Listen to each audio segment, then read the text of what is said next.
Hey everybody, and this is Teen Librarian Adam with Let's Get Cooking Fireside Edition. I'm not on schedule to work at Bridgeport Public Library today, so let's get cooking and use a roaring fire to make bacon. Bacon's the best. Even the frying of bacon sounds like applause. It's like, yay, bacon! You wanna know how good bacon is? To improve other food, they wrap it in bacon. If it weren't for bacon, we wouldn't even know what a water chestnut is. Thank you, Chef Jim Gaffigan the Handsome.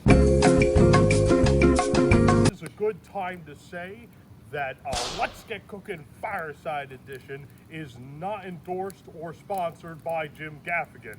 I'm just a really big fan. But anyways, let's get cooking. Some bacon on a roaring campfire. So we have the fire going, and the great news about bacon is that you don't have to wait until the fire burns down the coals.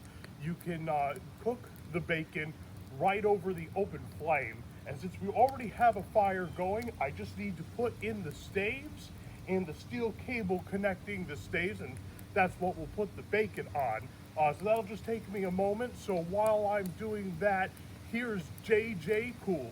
Hey everybody, it's JJ Cool here. I hope you've been enjoying this episode of Let's Get Cooking. Yeah! While we're waiting for that guy to start sizzling the bacon, I have an update from Bridgeport Public Library. Public libraries in Bridgeport, Connecticut are now offering a quick pickup service. All you have to do is go online to bportlibrary.org, select the materials you want, and then the librarian will go and get your materials and contact you about a time that's appropriate for you to come and get those materials. If you want more information about this, then please go check the links below, including the 59-second librarian link below. And with that, let's get back to Let's Get Cookin' Fireside Edition. He's so cool. Oh, all right. I guess that's how you deliver a baby in a taxi cab. Very interesting. Oh, hey, you're back. I didn't expect JJ to be done so soon. Yeah, sorry about that. Just that I was engrossed in this awesome book, the Worst-Case Scenario Survival Handbook. You can get it at Bridgeport Public Library, and you can get it at other libraries as well. So make sure you contact your local library about getting a copy of this book.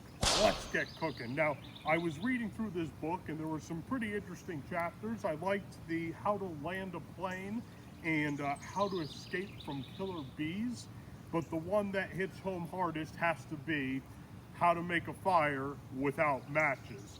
Now, last time that we met, I was able to make a fire using nothing except for flint and steel.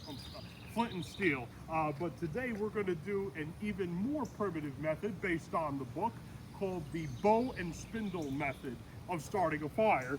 So here's the situation there. So we are starting with a tray, and that's just something to catch the embers. And then we have the fireboard, and that's to make the friction that's going to make the embers. And then right here we have the spindle, and that's the stick that goes into the fireboard. Usually you need to cut out the hole, but I was lucky, nature did it for me. And now we have the bow. And the purpose of the bow is to move back and forward across the spindle. And works better if you twist it a little bit right there. There we go, that's what we're talking about.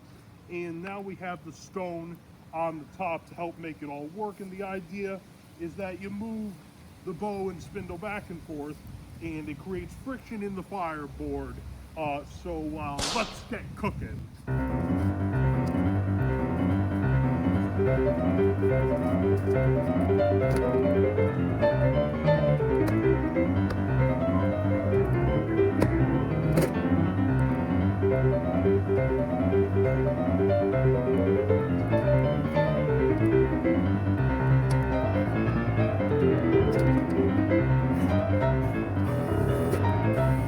And then you take the spindle and you throw it on the fire, and you yell, "Let's get cooking!" Because even Chef Jim Gaffigan, the pulchritudinous, had days like these. Well, sorry that I got a little frazzled there, but there's still 2 bits of good news. And one of those bits of good news is that even though the fire has died down quite a bit, you know, there's a bit of unpredictability whenever you're making a fire. Just keep that in mind. We're certainly ready to put the bacon on. So it should definitely still be hot enough to cook the bacon, and that should just take a few minutes. So I'm just stringing them out now on the steel cable, and I just expect that the ones in the middle and the ones closest to this flame over here are going to cook the fastest, but we'll see soon enough. And with that, the other bit of good news is that nowhere in this book is there a chapter on how to survive a summer without a summer reading program from Bridgeport Public Library. And that's because Bridgeport Public Library is going ahead with a summer reading program even with the COVID epidemic. And I know you really appreciated that segue I made right there. But anyways, it's true. You can go to the description below and you'll see a bunch of related links. You might be able to see from there, the bacon in the middle is actually crisping up quite nicely, but it is going to take another couple of minutes. So while we're waiting for the bacon to cook, I'm going to read how you fight an alligator. All right, everybody, so of the original 6 bacon that we had here, 2 are still cooking over the what's left of the fire, 2 have finished cooking, and 2 are, let's just say, victims of the fire. So what I'm going to do is I'm going to take these 2, hopefully these 4, inside and get myself some toast and make myself a bacon, lettuce, and tomato sandwich with bacon that I cooked on an open fire. Doesn't get much better than that. Do you agree with me there, JJ? You know what, Adam? That sounds like a cool idea to me.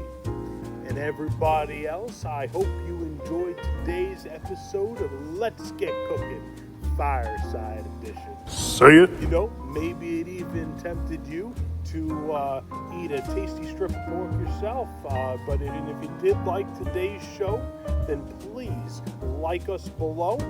Subscribe to the Bridgeport Public Library YouTube channel, and tell all your online social media friends and all your face-to-face friends about it too. And with that, I'm JJ Cool. That guy is Teen Librarian Adam at Bridgeport Public Library, and this is Let's Get Cookin' Fireside Edition. I'm all shook up.